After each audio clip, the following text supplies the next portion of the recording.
he was on his outcome. His outcome was get someone to throw the ball for me, right? Chase the ball. And he didn't care if it was me or someone else. And I was like, at that moment, I was like, if only I could be a dog. That is so cool to just know that you can just move on undeterred, right? He knew it wasn't about him. Welcome to the Habit of Possibility podcast, the show about turning obstacles into opportunities. I'm your host, Robbie Spier Miller. Today, our guest is Jessica Taylor of Pleasant Hypnosis. Together, we will explore the key mindset shifts and actions that help Jessica go from playing it safe to building a thriving business. Hello, everybody. This is Robbie Spier Miller with the Habit of Possibility podcast.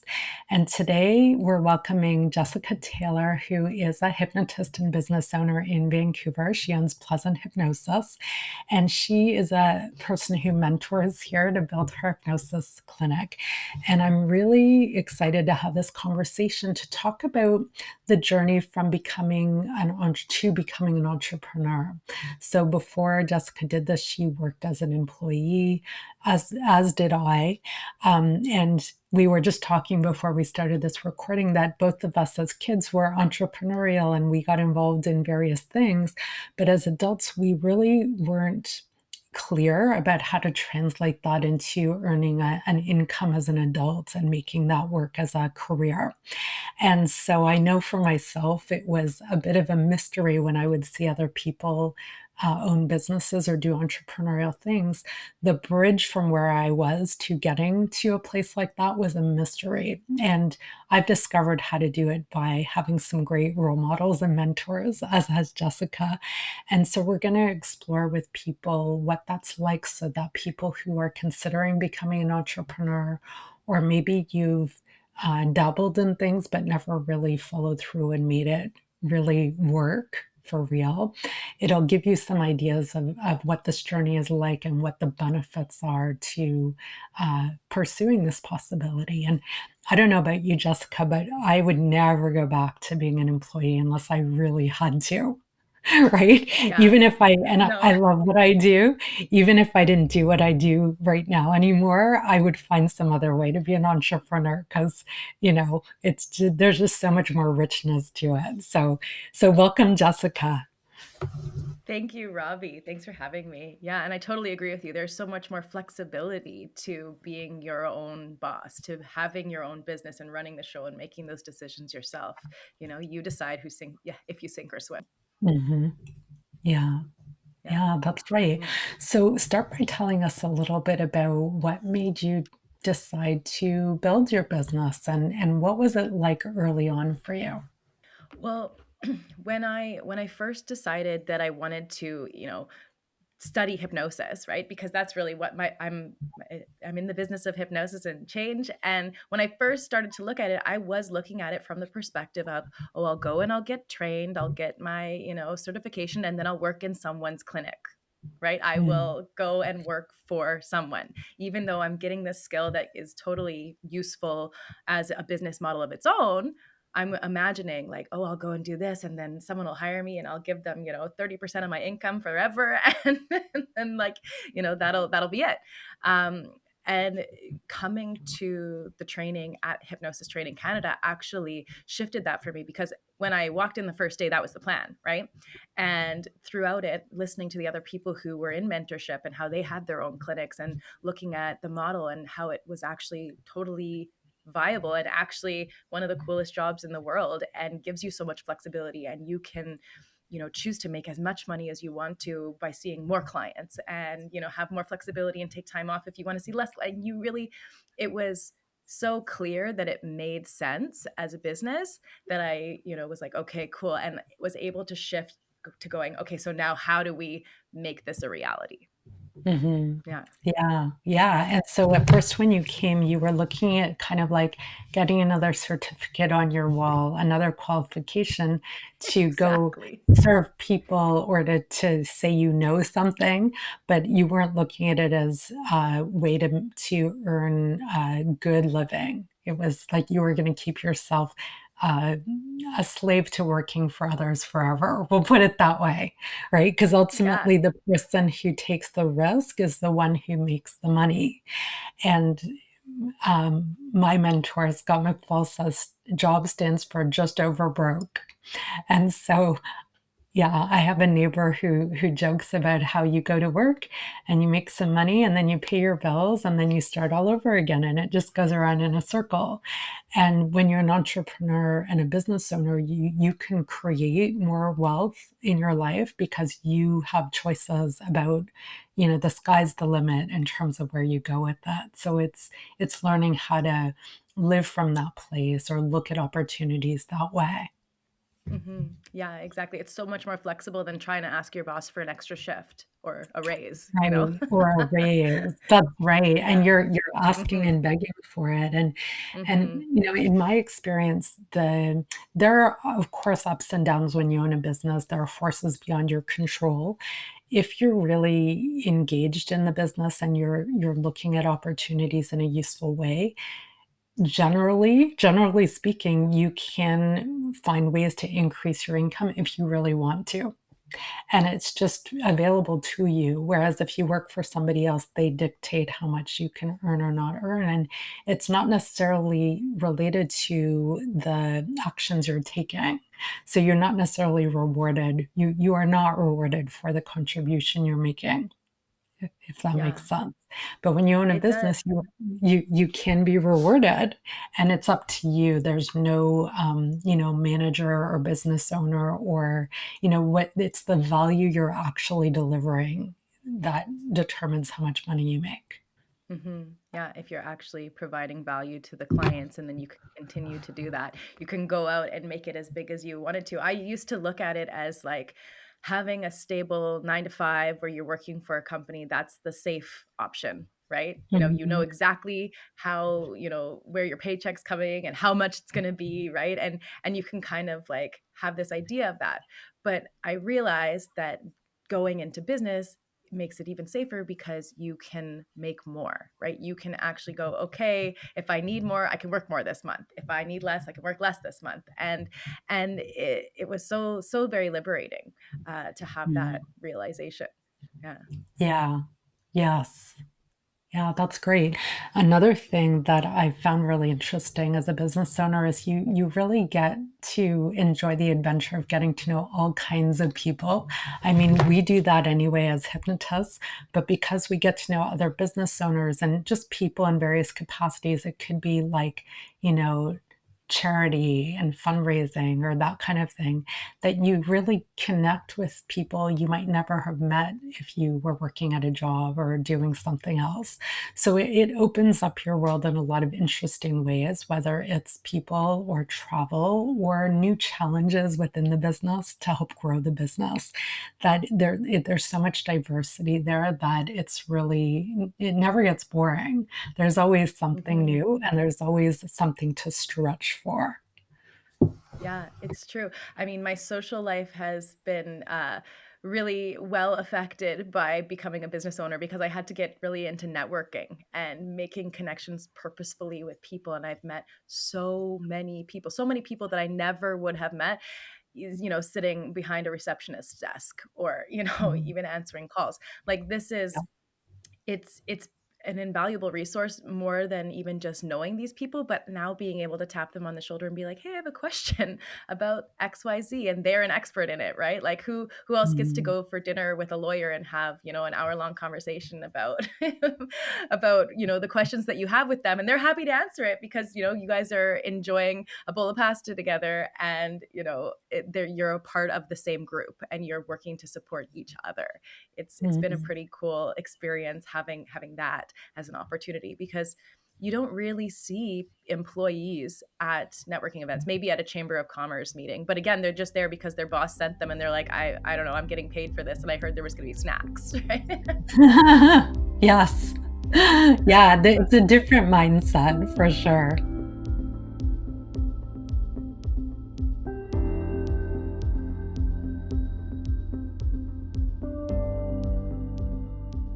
So I remember for me when I was starting my business and I started to go to networking events, I remember this one specific guy I met who he came from a family of business people and they were selling swag, right? Like promotional, mugs and pens and t-shirts and all that kind of stuff.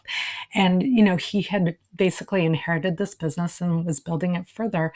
And I remember looking at him and going like, wow, he's so confident. How does he do that? Right. And it was kind of a mystery. And I already had my business, but I was just starting to grow it. And it was interesting to observe that I looked at that as a mystery at the time because I didn't grow up in a family of business owners. So, there were kind of some unknowns there about what happens. But having been in business now for almost 20 years, none of it's a mystery. A lot of it is just being willing to take action, to stretch yourself, to do what needs to be done.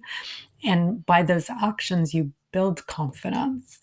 And he was showing that confidence because he was simply taking the actions and he knew it. And so it was easy to be confident. So talk a little bit about how your confidence grew from doing this. Well, I mean, yeah, there was, when we look back at how I was looking at it from the beginning, I really was looking at it as this scary, dangerous, risky thing. Like, oh no, I'm gonna like, pull the safety net out from under me, and this is gonna be a tightrope walk to the end. Like that's how it felt when I Mhm. first thought about, okay, like I have this money that I've saved from my job, and am I really gonna invest this all into growing this thing that I don't know if it's gonna work out? But having being part of the Master Hypnotist Society, having you as a mentor, having other people to kind of bounce it off and model and look at, hey, what are they doing, what's going on in that clinic, how are they doing it, getting to even go and observe at the Burlington Hypnosis Center, and watch Tree and the other hypnotists working with the clients. It was kind of like you were saying, like the watching it and the modeling it and the getting curious about, okay, well, if that can happen there, or if I tried it on that way, how would it feel for me? And so I got more and more confident. When I first opened my clinic, I was used to talking to people if they were talking to me. I was behind the desk, I'd answer the phone, I'd greet them when they came in, but I wasn't going out and on purpose connecting with people. So, Mhm. to get my clinic, I walked from Kitsilano to Mount Pleasant. If you're in Vancouver, you know how far that is. I walked in plastic shoes and got blisters on my feet and knocked at every door and, talked to people. And so that took courage. And then when I had my clinic, then I was like, okay, now I have to fill this clinic. I have to have clients. So then I walked around the whole neighborhood and introduced myself to all of the different people around in the neighborhood and was like, hey, I just moved in, I can help you make some changes, and, getting curious and interested about the people. And so every time I was doing it, I was proving to myself that, like, okay, the people didn't bite me, like nothing bad happened. The worst that happened is they kind of, showed no interest, and that's all right. Moving on to the next, right? So it was a watch. It was like a monkey see, monkey do kind of thing. And then once I saw it and I did it, then I knew that I could do it. And so then Mhm. everything else that was coming down that pipeline was like, okay, well, if I did that stuff, I could probably do this too. Yeah, which was great. Yes, But, yeah. if I didn't have the mentorship, if I didn't have the group to watch, if I didn't have examples, it probably would have been a totally different story. Mhm. Likewise for me, and early on, I've been learning hypnosis and NLP and coaching for about 25 years now, and I started my business almost 20 years ago. And the first few years when I was learning, it helped me a lot. I was really interested and fascinated by it, and I wanted to do it as a career. But those training programs didn't teach you how to make it a business. And I already had a successful career with a stable income.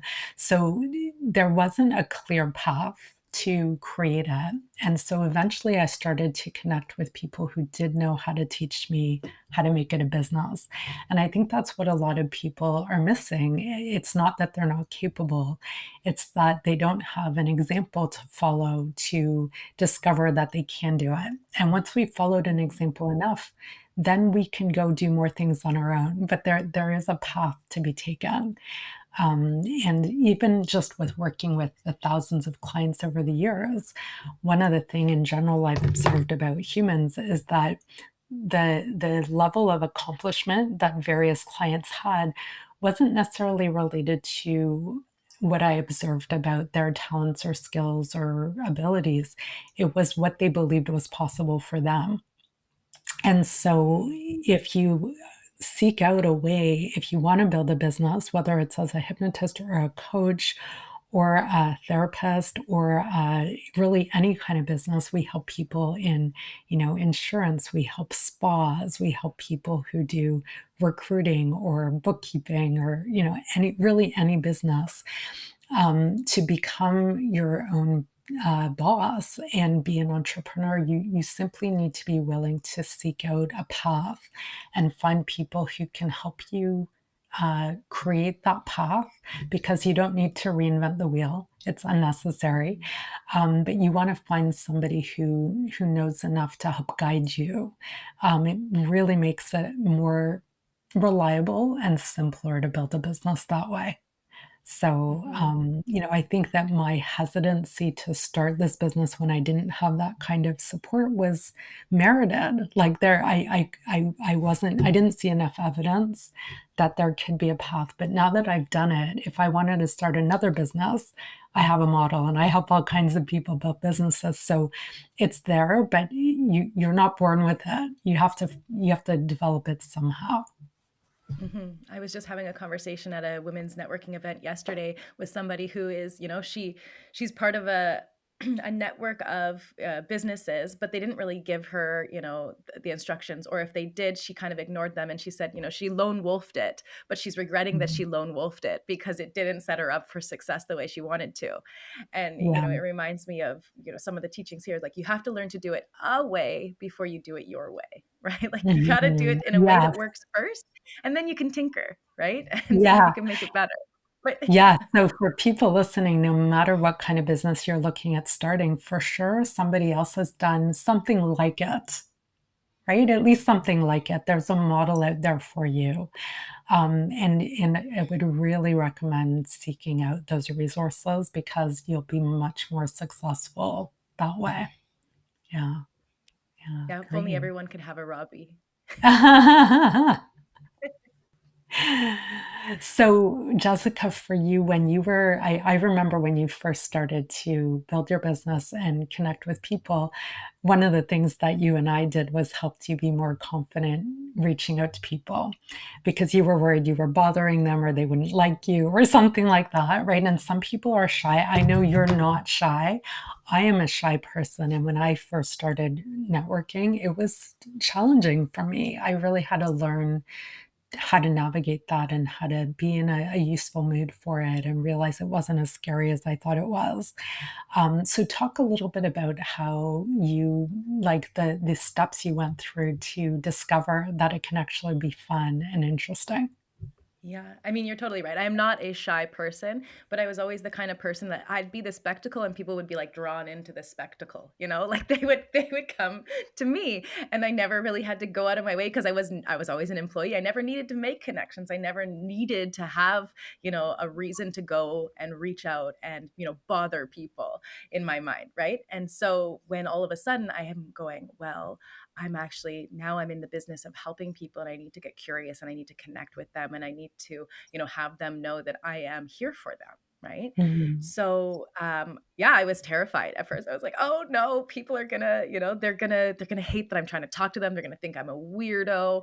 But you gave me the task and the assignment to just go and find somewhere public where I could talk to people. So I'm in Vancouver, I'm in Kitsilano. I went down to the dog beach. We have this gorgeous um, dog beach that's always full of so many people and so many dogs, and it's just a lovely place. And I know people just stand around while they're watching their dogs play. They're just standing there, right? And sometimes they're chatting with fellow dog owners. I'm like, okay, this is perfect. I have a captive audience, right? There are people that are just going to be there, and they're not picnicking with their friends. They're not engaged in other things that are really taking a lot of their attention right now. So okay, I'm going to go to the beach, and I walked down to the beach and I said hi to someone, and the very first person I said hi to looked at me like I had about four heads. Walked away. Didn't even say hi back. Just turned around and walked away. I went, okay, cool. We're off to a good start. But then I did it again, and I did it again, and I said hi to a few people, and other people said hi back. They didn't do what the first person did. And then eventually, there was people that were standing on the beach, and they ended up being tourists. I didn't know at the time, but we had a whole conversation, and they were happy to talk to me because they had questions about Vancouver, and they wanted to know where I would recommend they go, and how far is it if I walk this way along the beach? Where will I get to, and that kind of thing. So I, was having proof right then and there that people were okay with it, and that sometimes there was actual value that they could get from it, and it wasn't a burden. And if it was going to be a burden, they were very clear about not accepting it and taking it away. And on that exact same trip, I actually had a really cool model show up in the form of a dog named Coconut. So this big, fluffy, white Pyrenees dog comes over and he drops a ball in front of me. And I, pick it up and I throw it for him. And he keeps doing this over and over and again. And I'm like, okay, buddy, I'm here to talk to people. Like, you're really cute, but like, that's enough. Right. So I stopped and I said, no, thank you to him. And he just picked up his ball and walked over to the next person and dropped it in front of them, because he was on his outcome. His outcome was get someone to throw the ball for me, right? Chase the ball. Right. And he didn't care if it was me or someone else. And I was like, at that moment, I was like, if only I could be a dog. That is so cool to just Yeah. know that you can just move on undeterred, right? He knew it wasn't about him. It was so cool. So I use Coconut as a model when I'm, Yeah, going after that's an outcome or awesome. talking to people. Yeah. Yeah, that's great. Yeah. So, and I am a shy person. And so for me, when I started to get used to this sort of thing, it was a more challenging road than it was for you, Jessica, because you already had a lot of things in place to help you with this. But what really helped me was making the outcome to connect with people and look for how I could help them. And I think a lot of people who start businesses are really trying to express themselves through their business, or they make it about proving themselves or something about themselves. And so instead of getting curious about what other people need, they become self conscious. Right. I definitely did that early on. Right. So I had to get out of that. And if you keep your focus on what you can do for others, like helping that family of tourists, and I'm sure their trip to Vancouver was better because of everything you told them. And you see that, oh, wow, if I reach out to people, some of them, all right, it's going to help them. It's going to change their life in some way, big or little. And you know Mhm. that, then it makes it really easy to do it. And so that focus of connection and being of service really helped me a lot because it got me out of myself or feeling self-conscious and focused elsewhere. Yeah, well, it really helps you realize that it's not about you, it's about them. And if it's about them, then it can be easy, because I feel like Yeah. as humans, we all have that, innate sense in us to want to connect to other humans. And if it's about a connection to them and it's not about them, you know, accepting you or you proving yourself to them, and you're going, I'm just, Yeah. reaching out to this thing outside of me. Wow, does it, add some comfort to that whole situation. Yeah.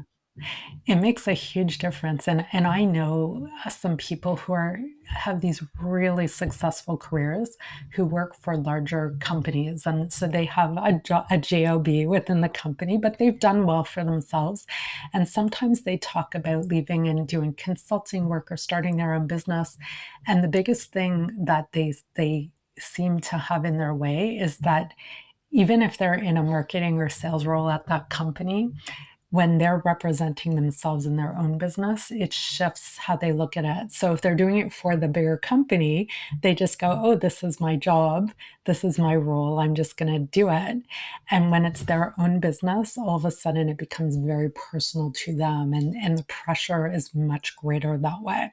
So I think this focus of serving others and being very connected to those types of results is the thing that helps people grow through that or shift to a place where they can handle situations usefully. Because I think a lot of people end up staying in jobs they're not necessarily happy in just because they don't really believe that they can go out on their own and be successful that way, or they're not willing to take things far enough. Like, what was the dog's name that dropped the little ball in front of you?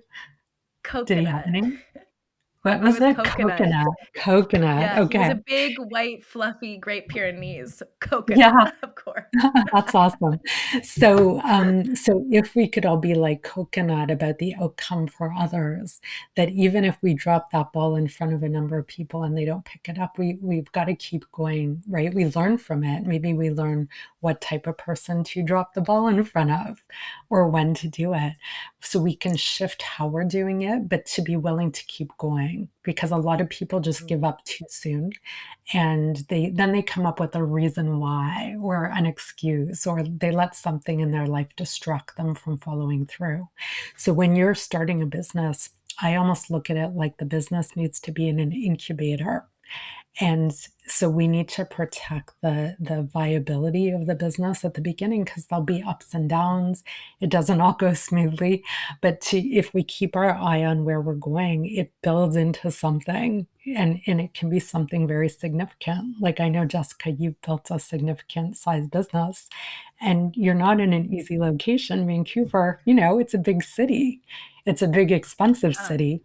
And it's you've a built big, this expensive business. city, and yeah, people are not, Yeah, as open to connection as they are in small towns. So it's that's been, right. yeah, yeah, but Yeah. it's been a cool experience to figure out who to drop the ball in front of, you know? Yes, exactly, and so no Yeah. matter what market you're in, there are people everywhere, and people everywhere need connection.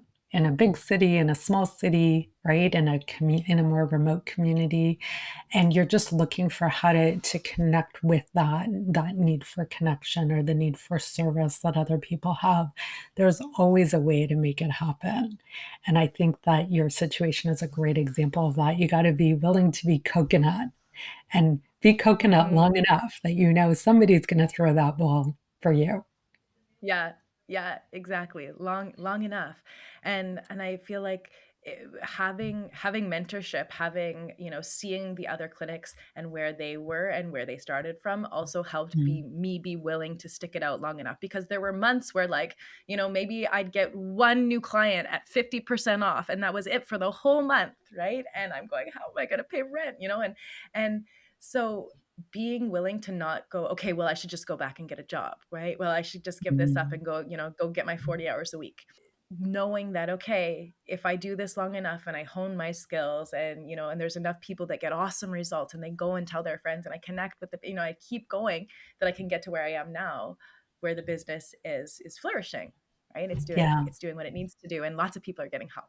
Yeah. Yeah, that's right, and sometimes it's kinda like getting a fire started, and you gotta keep going and going till that fire is, like, burning hot, right? And then you have to keep Mhm. putting fuel on the fire and, wood and all of that, and so trusting that, but part of getting that fire going is building your own skills and your willingness to do what it takes. And when you had those difficult months, you were still in learning mode with those things, both with building the skills Yes. and the willingness to actually do what it takes to get the fire going. Yeah, it's true, right? And I've built many fires and had to adjust, the way that you set up the internal part so that you actually get this, the airflow going. And so there is a lot of tinkering and adjusting that has to happen before you're Mhm. getting to where you need to go. And then you can't just walk away and leave it, right? You That's got to right. keep doing things. Yeah. I Yeah. had that learning, this year I had the opportunity to do some travel for my business, but it was the realization of like, well, the business doesn't stop while you're away doing that, right? Mm. You have to keep answering the emails and keep, responding to what needs to happen and get the marketing going and making sure that you're showing up on socials and like that even though you're taking a break, the business isn't. Whereas Mhm. when you're an employee, you go away and you just, you set it aside for a second, then you pick it back up when you get home. Yeah. And that makes it that shows you why it's really important to see your business as a mission and know why it matters. And then it can be fun and easy to just get all the things done and stay Mhm. engaged with it because it can be like uh, going out for recess or you can feel like you're on vacation even though you're answering emails. And Mhm. so Well, there's integrating it into your life that happens when you're a business owner. it's And I was gonna go say it's ahead. totally true 'cause Yeah. Vancouver, our summers are, if you get a good day, you take advantage of it, right? We get a lot of rain, we get a lot of Yeah. gray days. So we had this just gorgeous, gorgeous sunny day, but I had all this work I needed to get done on the computer. I had some writing and some copy for the website, so I just took it to the beach, and I sat at the beach and got a tan while I typed up things on my phone because I could. And so being a business owner gave me that flexibility instead of being shut up in an office looking at the sun through the window. Yeah. It's nice to have that option. Yes, for sure. Yeah. And you realize that your life is so much more interesting and full of really good adventures as a business owner. So it's okay if you end up working a little bit when you're on vacation, right? Or it's okay if you Mhm. work more one day so that you can take a beautiful summer day off. And so you just have you're owning your own choices a lot more that way, and you're making them in terms of what's good for the business, and then also taking time for you to enjoy life. And you're in the position to get that whole combination going and changing as things change. Mhm. Yeah, it's been a pretty fun adventure. Yeah, to get to have the flexibility, right? Some days I'm seeing clients all day long, and some days I'm networking on a rooftop, right? Some days I'm sending emails from the beach. So it Mhm. does give you kind of an interesting experience. So even when you're working, you're still having fun, right? You're Yeah, investing into the business in this really awesome way that feels good because you're on your mission, right? Above yeah. all, like, hey, at the end of the day, all of this cool stuff I get to do, it's helping so. Yeah. Mhm. Yeah. And one thing that I discovered, Jessica, through doing this is when I was an employee, I wasn't really passionate about what I did. I did it and it was okay, but I wasn't really in it, not the same way I am here. And so being at work or not being at work looked very different. And I didn't even imagine Mhm. how engaged it was possible for me to be in something until I did build this business that does have a very clear mission of helping people have more success and function better in their lives and make their lives better. And that mission is so clear that it really makes it like a no-brainer and super easy to just get done what needs to get done. So there's a whole change in your mood, your attitude about life, how you interact with what happens, and the experiences you have that come with that. That I think if you haven't done it yet, you might not realize what's possible there. Mhm. Totally. Because I agree with you. There are other jobs where, like, I didn't necessarily align with the values of the company, but it was a paycheck and it was a good one, right? Or, Mm. you were finding things to like about it. Well, I love that they give us free lunch. Well, I love, Mhm. like I love that my desk is by the window. yeah, Your world becomes really small. I was the desk by the window girl when I worked in IT. lucky you. Yeah. Yeah, I was in the I both would ends. encourage yeah, I think this is a really good point, Jessica, because for people who might be listening who realize that maybe you're trying to make the most of a situation by appreciating those little things, which if you're stuck in the situation, it's a good thing to do. Sometimes it doesn't let us fully see what is possible. We just adapt to accepting what we're given instead of creating what's possible, if that makes sense. Mhm. Because I could have stayed in my job with my window seat forever. And some people do, right? And some people love it, and if they love it, awesome. But a lot of people don't, and they just don't know what else to do. And if people are in that situation, I would really recommend, experiment, find another path for yourself, even if it's on the side, because life is so much bigger than that. It really is.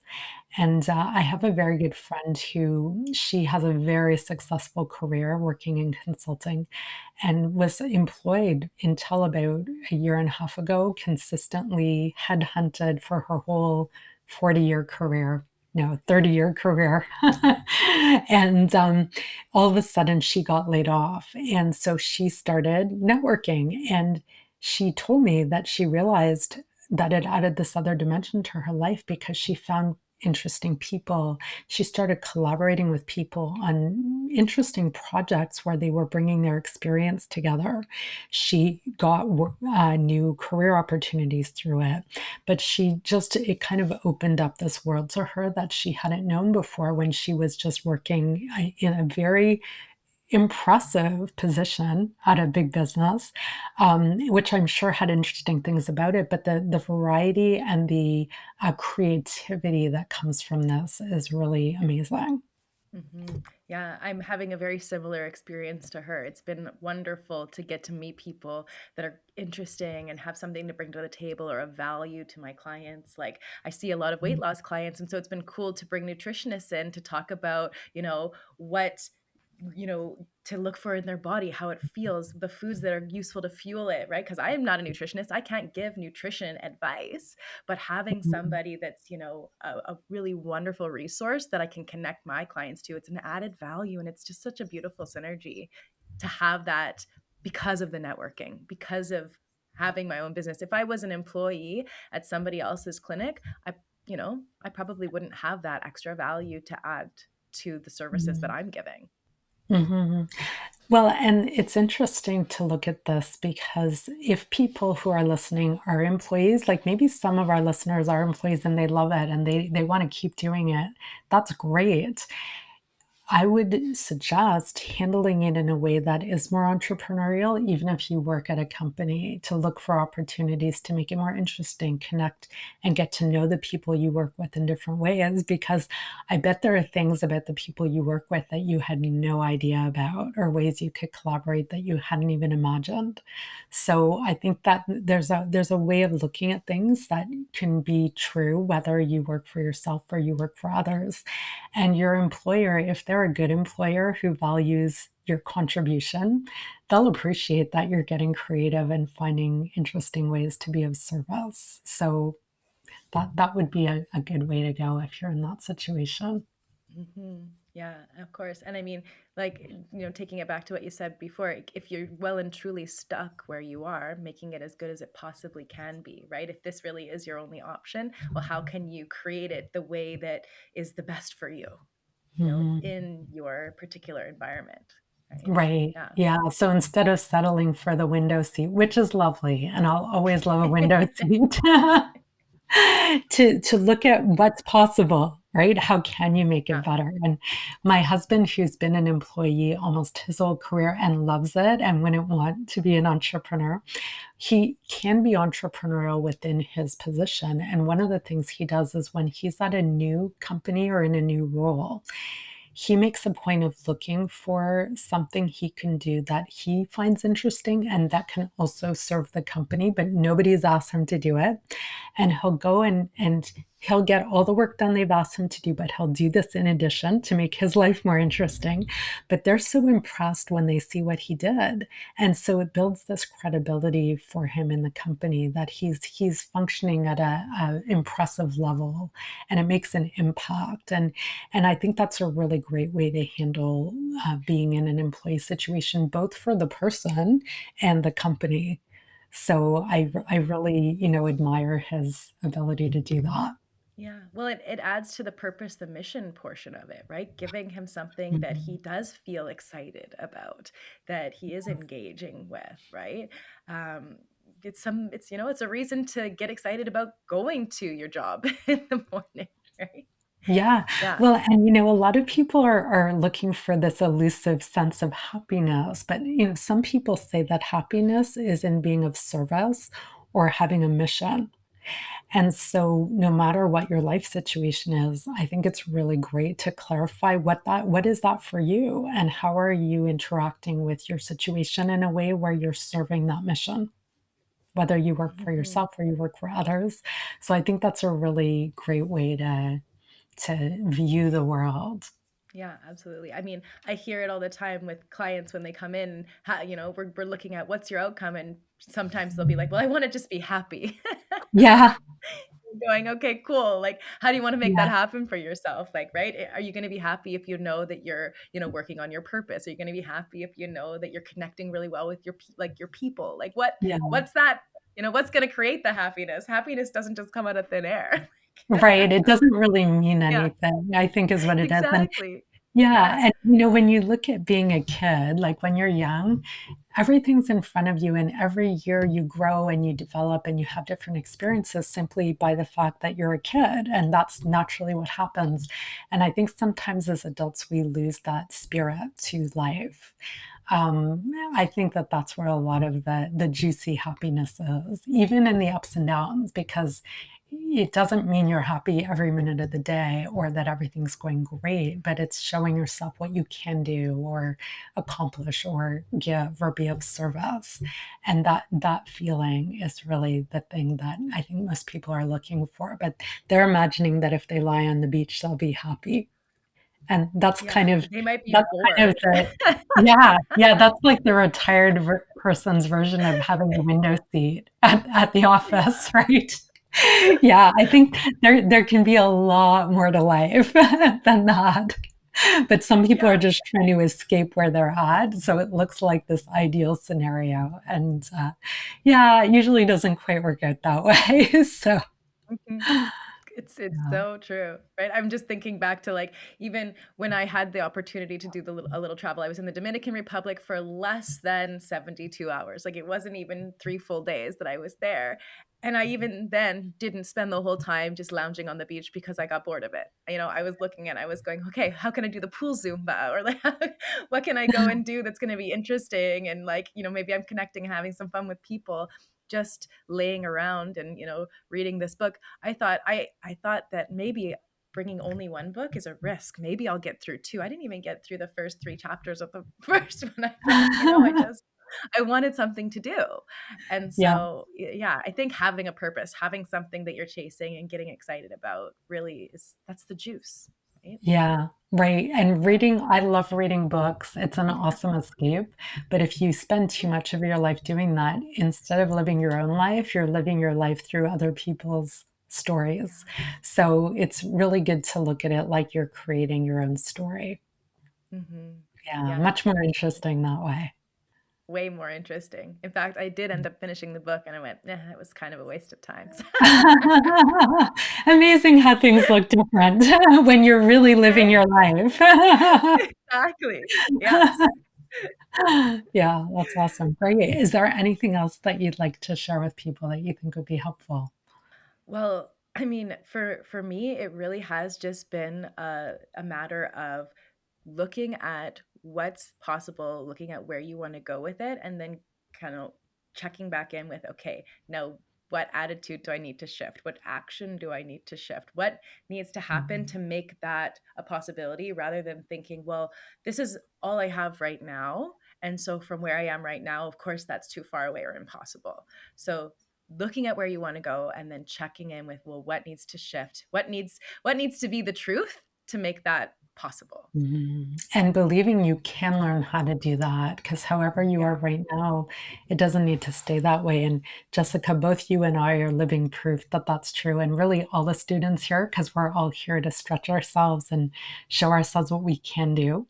But if you had told me 20 years ago that I would be doing what I do now, I wouldn't believe you. Right? Because that is definitely not how I was living at the time. And so I've built these abilities through exactly what you're describing, being willing to get the feedback and learn and have experiences and take actions and circle back and do it again and stay with it. And it's totally worth it because your life is just so much more multidimensional and interesting and rewarding because of it. Mhm. It really is, and it's kinda Yeah. cool too, in my house, my husband has been an employee, but he's just recently, within the last year, started to flex his entrepreneurial muscle and start to go out on his own and get into business with a friend, and I think it's because he was watching me and going, "Oh, well, Mhm. if she can do it and this is possible, maybe I could too." And it's not so scary and it's totally, available for him. So that's been kind of Yeah. neat to watch, the ripple effect of the going out and getting it. Yeah, that's awesome. He had a front row seat and watching you do what you're doing. And now he's like, oh, I could do that too. And so it is amazing how when we change, and it could be changing in terms of business, or some people come to us for things like losing weight or, being more confident or being a really great public speaker. As our family and friends see us do that, often it has an impact on their lives without either of us realizing it. They're kind of Mhm. learning just by being around us, so it's really cool to see that happen. Mhm. Which really does go to Yeah. show that, like, the life that you're living really can be influenced so heavily by the company that you keep, by the kind of people that you're surrounding yourself with and watching. Yeah, well, they're all hypnotists around you, so it's Exactly, everyone's hypnosis a is a hypnotist. real thing. Yeah, it's happening all the Yeah, time. So the people you spend the yeah. most time around, they are just by nature having the biggest impact on what you think is possible. So learning how to do that skillfully is really what we do here. But it's Mhm. happening whether you want it to or not. It's just one of those things like breathing.